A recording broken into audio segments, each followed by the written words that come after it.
ফ্ল্যাটের জাল দলিল তৈরি করে জালিয়াতির মাধ্যমে ব্যাংক থেকে বিপুল ঋণ নিয়ে অর্থ আত্মসাতের অভিযোগে প্রতারক চক্রের মূল হোতাসহ ১১ জনকে গ্রেফতার করেছে সিআইডি। গেল শুক্রবার রাজধানীর বিভিন্ন জায়গায় অভিযান চালিয়ে তাদের গ্রেফতার করা হয়। দুপুরে সিআইডির প্রধান কার্যালয়ে এক সংবাদ সম্মেলনে সিআইডি প্রধান বিষয়টি নিশ্চিত করে বলেন, প্রতারক চক্রটির অফিসসহ বিভিন্ন জায়গায় এখনও অভিযান চালাচ্ছে সিআইডি। তবে এরই মধ্যে ধরা পড়েছে প্রতারক চক্রের মূল হোতা জয়নাল সহ তার অন্যতম সহযোগীরা।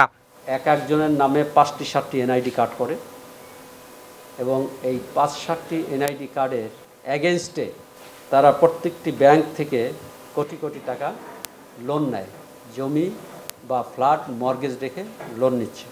বলেন, জাতীয় পরিচয়পত্র নিবন্ধন পরিদপ্তরের কিছু অসাধু সদস্যের সক্রিয় সহযোগিতায় প্রতারক চক্রটি একজনের নামে একাধিক এনআইডি তৈরি করে এসব অপকর্ম করে আসছিল।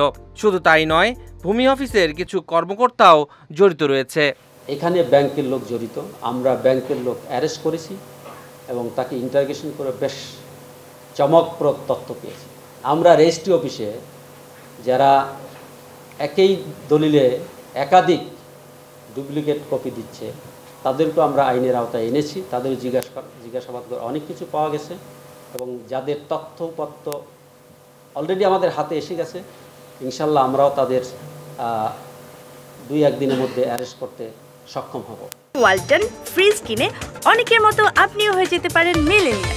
সেরা পণ্যের সেরা অফার। এ সময় সিআইডি প্রধান বলেন, প্রতারক চক্রটি এ পর্যন্ত ৬০টি ফ্ল্যাট দেখিয়ে প্রায় ৫০ কোটি টাকা হাতিয়ে নিয়েছে।